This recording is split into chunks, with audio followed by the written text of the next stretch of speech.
Está aqui o nosso querido presidente da associação, nosso eterno presidente da Ordem dos Advogados do Brasil, e a gente conversava aqui durante a mensagem do senador Eduardo Suplicy sobre o que aconteceu na Bolívia, e o presidente vai falar. Presidente, boa tarde, muito obrigado mais uma vez, nesse horário o senhor está ao vivo.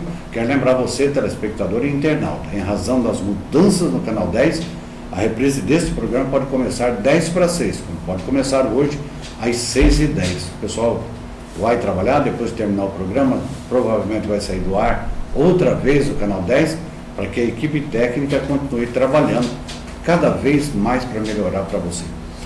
Presidente, o senhor vai abordar o que aconteceu lá em Oruro, na Bolívia. Eu não sei o que o senhor vai abordar, mas eu já vou dizer uma coisa, talvez, não sei se o senhor pensa assim. Esse é um bando de louco, morro por ti, Corinthians. A imprensa tem muita culpa, porque tem muito babaca da imprensa, das emissoras de rádio e televisão grande do Brasil, que bate palma para isso, ou batia, né? Não bate mais. Tá aí, bando de louco, deu no que deu. Boa tarde. Boa tarde, Ivone, boa tarde, espectadores e internautas do Canal 10. Sempre um grande prazer voltar aqui.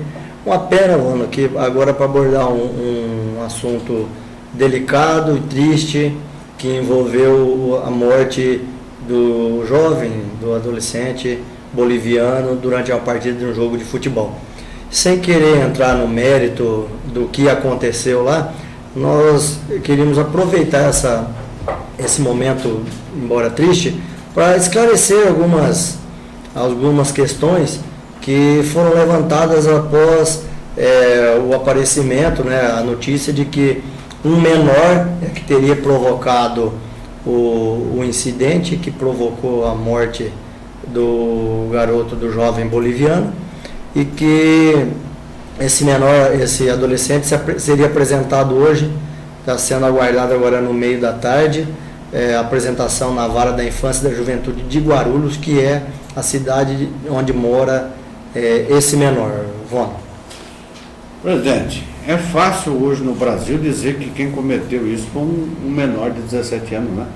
Exatamente. O grande questionamento está sendo justamente esse, porque nós sabemos que a legislação brasileira, ela acaba, nesses casos, protegendo os menores, as crianças e os adolescentes, e muitas vezes os bandidos, os criminosos acabam usando os menores, né, para que eles sejam apontados como os autores de eventuais crimes, porque sabedores vamos dizer, entre aspas, da impunidade que cerca esses menores. Nós queremos acreditar que não, que realmente tenha sido mesmo esse menor que tenha provocado o acidente, e não que ele esteja sendo usado para acobertar os reais ou o real criminoso nesse caso. A expectativa é muito grande em relação a isso, porque existem algumas dúvidas, e a principal delas é como fica a situação dos 12 torcedores que estão presos lá na Bolívia. Porque nós sabemos que vai aparecer o réu culpado, e se realmente ficar comprovado que o réu culpado é o adolescente que está aqui no Brasil, e como ficará a situação desses torcedores que estão presos. Num primeiro momento, Bono, não haverá nenhuma modificação no Estado, na situação penal daqueles torcedores. Já há, ao que parece, uma mobilização da Embaixada Brasileira na Bolívia, no sentido de que seja locado um imóvel para que esses brasileiros que estão presos lá possam residir nesse local enquanto durar o processo, para que eles cumpram um dos requisitos da liberdade provisória, que é ter a residência fixa no país. Então já há uma movimentação nesse sentido. Então a primeira tentativa, a primeira movimentação do governo brasileiro, até porque eles têm advogados constituídos, mas o governo brasileiro está acompanhando a evolução do caso e pelo fato de serem brasileiros e um assunto que envolve toda uma situação com bastante delicadeza. Então, a movimentação é nesse sentido, para que eles tenham residência fixa e, a partir daí, deixem a prisão e possam responder o processo em liberdade. E, numa segunda etapa, de que maneira seria aproveitado esse depoimento e as decisões que vão ser tomadas aqui pela Justiça Brasileira em relação ao menor, para que, com isso, os torcedores brasileiros sejam beneficiados num eventual processo na Bolívia. Antes de fazer uma colocação para o senhor analisar, vamos dar um pitaco deles ficarem morando lá nessa casa? Não fica um. Todo mundo tira o time. O Oliveira vai ficar cheirando cocaína lá, aqueles que gostam, eles plantam a doidade disso lá, esses caras tiram o time e tudo. Por isso que eu estou achando que não sai. Agora um detalhe, viu, presidente? 15 anos lá na Bolívia, o senhor sabe melhor que eu, que você é um baita de um advogado competente mesmo, que eu conheço o trabalho e posso afirmar isso sem medo de errar. Lá cometeu o crime com 15 anos é cadeia, aqui o nosso já é 18, né? Então lá eles estão acreditando, pensando que esse menino que vai ser preso. O doutor vai explicar aqui, não vai ficar preso. E tem mais. 2, tem vestígio de pólvora lá na mão, mas eles soltaram mais disso lá. Agora, o que estão, a tese lá para segurar preso, que a promotora, eu tenho acompanhado o caso, é que ela pediu a prisão preventiva do pessoal, 2 por autoria e 10 por participação, né? Coautoria no fato. O que, na verdade, é o seguinte: tudo que for de liberdade para esse pessoal, torcedor do Corinthians, não importa se é do Corinthians, São Paulo, Palmeiras, como que pode uma plena quarta-feira ter aquele número de torcedores brasileiros na Bolívia? Trabalham no quê? Fazem o que na vida aqui no Brasil? Outra coisa, o pai e a mãe desse menor, como que eles autorizam o menino sair do país para ir com a torcida, camisa 12, Gaviões da Fiel?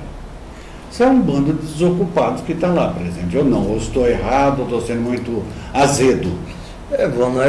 Embora você tenha sido bastante duro com as palavras, a realidade, infelizmente, é essa. Essas torcidas organizadas, esses torcedores, fazem parte de torcidas organizadas que são, todos nós sabemos, financiados, infelizmente, pelas diretorias, pelos times de futebol. Essa é uma realidade, é uma constante, não só do Corinthians. A do Corinthians, ela se destaca mais porque é a mais vibrante, a considerada mais apaixonada, não é? E acaba ela se deslocando sempre em números maiores. Mas essa é uma prática comum em todos os grandes times brasileiros, infelizmente. E situações como essas, momentos delicados e tristes como esse, servem para que nós reflitamos sobre a necessidade, se existe essa necessidade. Até porque, mano, já é lugar comum que a presença, a participação ostensiva dessas torcidas organizadas tem, infelizmente, afastado o torcedor comum, as crianças, as famílias dos estádios, que nós somos acostumados a ver o futebol e acompanhar de perto, não só pela televisão, mas de frequentar estádios, e ainda fazemos isso ainda até hoje com grande satisfação. Mas estamos vendo que nas próprias cidades do interior já não mais existem, os torcedores já não frequentam mais estádios, as famílias não frequentam mais os estádios, e os jogos dos grandes times de futebol, exceto quando são os jogos de Campeonato Brasileiro, onde não há disputa com outros times de fora do estado, não existe mais a presença das famílias nos estádios. E essa é uma situação que há de ser refletida. E voltando naquele assunto a respeito do torcedor, do menor e dos torcedores que estão lá na Bolívia, a simples confissão do menor não é garantia de que os torcedores brasileiros sejam liberados automaticamente. Primeiro, você lembrou muito bem, a questão dos torcedores tinham vestígios de pólvora, né, usando resíduo gráfico comprovou a existência de pólvora nas mãos deles, a demonstrar que eles também participaram, não exatamente com aquele sinalizador que feriu de morte o menor, mas com outros, porque quem viu o jogo pela televisão e acompanhou, pôde perceber claramente que houve uma profusão, uma grande quantidade de estouro de sinalizadores durante o jogo. Então, isso não é sinal de que, provavelmente, talvez até os outros 10 torcedores sejam beneficiados com essa situação, mas esses 2 que tiveram resíduo de pólvora, muito provavelmente continuarão encrencados com a justiça boliviana. Presidente, eu não sei se o senhor teve a oportunidade, porque o senhor é muito atarefado, trabalha aí 7 dias por semana, 24 horas, a gente sabe disso. Não sei se o senhor teve a oportunidade de ver ontem o clássico do final de semana, o clássico italiano, entre Internazionale e Milan. Os dois, a Inter é de Milão também, como é o Milan. O jogo teve que esperar o segundo tempo para poder recomeçar, dado esses luminosos soltados lá, a fumaça atrapalhou, não pôde começar o jogo. Esses luminosos todos, e isso é a Europa, é a Itália. Imagina. Exatamente, lá foi agravado pela questão climática, porque o tempo frio acaba, a fumaça não se dissipa, né? E acaba prejudicando. Então, de se ver que essa não é uma realidade somente brasileira, infelizmente é no mundo todo. É que a única diferença, Vona, é que realmente nesses países, principalmente na Europa, tenha certeza que os times serão punidos, as equipes serão punidas, muito provavelmente os torcedores serão punidos, que é o que infelizmente não ocorre aqui no Brasil. Agora, no campo ainda, que não é muito sua área, que é a justiça desportiva, né? Mas o senhor também conhece. 3 jogos o Corinthians jogar com portões fechados. Gostaria de saber a opinião do senhor sobre isso. Eu, por exemplo, posso emitir a minha? Eu acho que ainda é pouco. Os Rolling só acabaram na Inglaterra quando o Liverpool ficou 5 anos sem participar de competições internacionais. Foi banido 5 anos. Então agora não é porque o Corinthians não, que não vai ter pena também, né, presidente? Tem que ter. Exatamente. Só para complementar essa informação sua, não foi só o Liverpool que ficou proibido, foram todos os times da Inglaterra foram proibidos de participar das competições promovidas pela UEFA. Então, e realmente hoje, o futebol inglês, em razão dessa medida, hoje é um dos lugares, um dos melhores, não só em questão de segurança, porque é muito comum que nós assistamos os jogos, e não existe sequer alambrado, e não tem invasão de estádio como aqui no Brasil, como nós já somos acostumados e cansados de ver aqui no Brasil. Então, às vezes é preciso que tragédias, no caso a tragédia do time do Liverpool, envolveu muito mais mortes, né, uma situação muito mais delicada que a atual, mas serviu para alguma coisa. E agora aqui também, sem nenhum tipo de paixão, eu acredito que esse fato deve marcar decisivamente a realidade do futebol, das torcidas, da participação dos times de futebol em relação às torcidas organizadas, a torcida, porque não há como dizer que os times de futebol não têm responsabilidade, porque tem sim, porque o patrimônio do time, a torcida é patrimônio do time, então deve ser levado em consideração no momento de punição. E eu compartilho também da sua opinião de que ficou barato para o time do Corinthians. E olha, do jeito que nós conhecemos, ainda não duvide nada se essa punição preventiva não foi minorada, não foi diminuída ao invés das 3 partidas iniciais e ela acabar diminuindo. Quando na verdade o que nós imaginamos é que, na melhor das hipóteses, durante todo o campeonato o Corinthians deveria jogar com os portões fechados, como uma forma de punição da própria torcida do time, porque penalizando a torcida estaria penalizando também o time, não só do ponto de vista financeiro, mas principalmente pelo calor, pela força que tem a torcida corintiana. Então eu acredito que ainda ficou barata a punição até agora imposta ao time do Corinthians. Presidente, nós estouramos o tempo hoje aqui, mas por favor, o senhor que é capaz de fazer isso, me resuma em 30 segundos o que é que pode acontecer com esse menino, ele assumindo a responsabilidade desse barulho todo? O que pode acontecer com ele? Nada ou vai preso? Olha, Vano, considerando o cenário mais provável, em sendo configurada a culpa dele, realmente, ele pode ser condenado a, no máximo, 3 anos de internação. Não é uma prisão, porque não existe prisão para menores.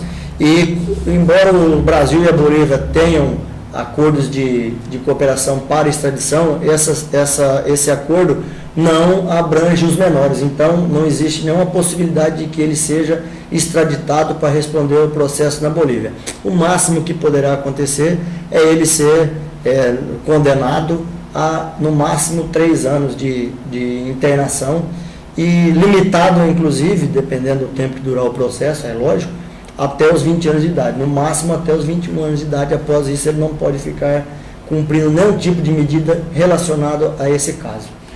Muito obrigado mais uma vez, né? Papo muito legal para você acompanhar com um especialista, um advogado experiente, presidente de ordem dos advogados do Brasil, Fernandópolis, por 6 anos, conselheiro da ordem, nosso deputado na ordem, né? Segunda-feira a gente se vê outra vez aqui? Se Deus quiser, será sempre um grande prazer voltar aqui. Muito obrigado. Muito obrigado, doutor Henri Dias, nosso eterno presidente da OAB de Fernandópolis, e com ele nós estamos encerrando o programa. Lembra você, provavelmente esse programa vai ao ar em reprise hoje, às 10:06, ou então também 10 para meia-noite, ou então a 10 minutos do próximo dia, depois da meia-noite, ou às 18:10, em razão de mudanças que nós estamos fazendo aqui. Uma grande tarde, uma feliz noite para você, muito obrigado e até amanhã, se Deus quiser, ao vivo, a partir do meio-dia.